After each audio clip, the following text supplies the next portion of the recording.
화면 앞에 앉아있는 지금, 혹은 이어폰으로 이 음성을 듣고 있는 지금. 마음 한구석에는 조금만 더 빨리, 조금만 더 많이를 외치는 작은 목소리가 아마도 자리하고 있을 거예요. 현대인은 누구나 속도를 숭배합니다. 빠른 인터넷, 즉각적인 결과, 당일 배송 같은 단어가 일상이 되었죠. 하지만 에드거 케이시가 신을 찾아서 8부에서 이야기한 인내는 이런 흐름에 정면으로 질문을 던집니다. 정말 속도가 우리를 행복하게 만들고 있는가? 케이시는 인내를 단순히 늦추는 버튼이 아니라 삶 전체의 엔진을 부드럽게 회전시키는 윤활유라고 설명해요. 그 윤활유가 부족하면 기계가 아무리 좋아도 결국 마모되고 멈춘다는 것이죠. 저 역시 한때 빨리빨리 병의 중증 환자였습니다. 아침에 눈 뜨면 코피처럼 쏟아지는 알림창을 확인하며 심장이 먼저 뛰었고 출근길 신호등이 10초만 길어도 핸들을 두드렸습니다. 그 결과는 만성 위염, 잦은 두통, 그리고 하는 일은 많은데 이룬 건 없는 공허감이었습니다. 그러다 우연히 케이시의 인내장을 읽게 되었고 책장 위에 먼지만 쌓여있던 단어가 제 삶 안으로 걸어 들어왔습니다. 인내는 속도를 포기하는 게 아니라 속도계의 눈금을 스스로 조절할 수 있는 힘이라는 것을 조금씩 깨닫게 된 거죠. 케이시는 인내를 신의 타이밍을 신뢰하는 적극적 기다림이라고 정의합니다. 이 말이 처음엔 어렵게 느껴졌어요. 하지만 곱씹어보면 매우 실용적입니다. 우리가 헬스장에서 근육을 키울 때 세트와 세트 사이에 휴식이 필요하듯 목표를 향해 달리는 과정에도 회복 구간이 있어야 한다는 뜻이에요. 몸이 회복될 때 근육이 자라고 마음이 회복될 때 통찰이 생깁니다.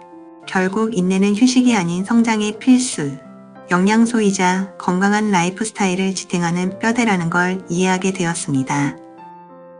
자, 그럼 인내를 생활에 어떻게 녹여 넣을까요? 저는 아침에 눈 뜨자마자 3단계 루틴을 실행합니다. 첫째, 침대에 등을 붙인 채로 깊게 숨을 들이마시며 오늘도 여유롭게라는 한마디를 속삭입니다. 둘째, 다이어리에 오늘 반드시 해야 할 일이 아닌 오늘, 성실히 기다릴 수 있는 일을 한 줄 기록합니다. 예를 들어 프로틴 쉐이크를 마신 뒤 근육 회복을 믿고 운동 스케줄을 미루지 않는다. 혹은 동료의 피드백 메일을 24시간 안에만 확인하겠다고 적는 식이에요. 셋째, 샤워하면서 물을 기다리는 동안 40초 이상 정적을 즐기기 같은 아주 작고 구체적인 인내 과제를 정해둡니다.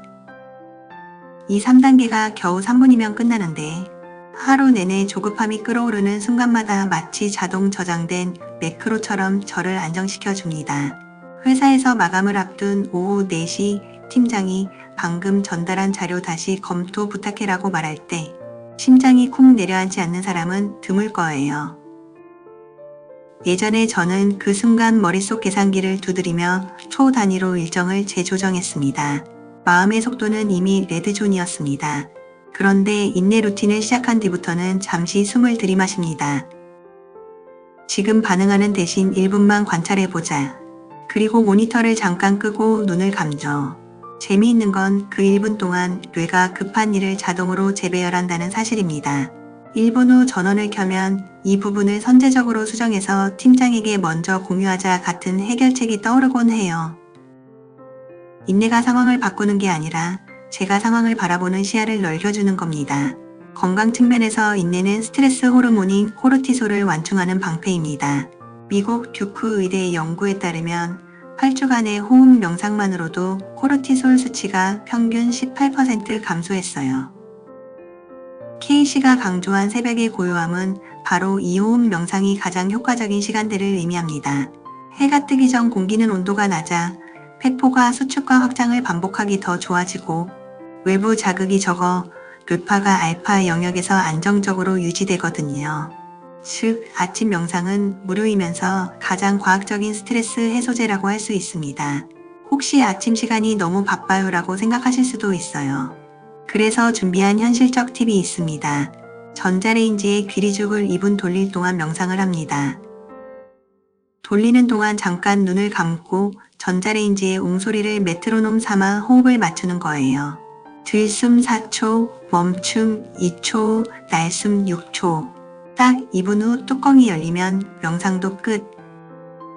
식사와 명상이 겹친 이 시간이 추가로 들지 않습니다.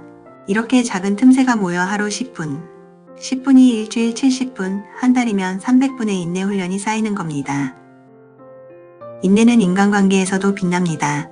몇 달 전 친한 친구와 사소한 오해가 생겨서 서로 연락을 끊은 적이 있어요. 예전 같으면 먼저 연락하겠지 하며 자존심 대결에 돌입했을 겁니다. 하지만 인내는 기다림의 질을 바꿉니다. 시간을 두고 상대의 입장을 상상해 보다가 혹시 내가 놓친 맥락이 있을까?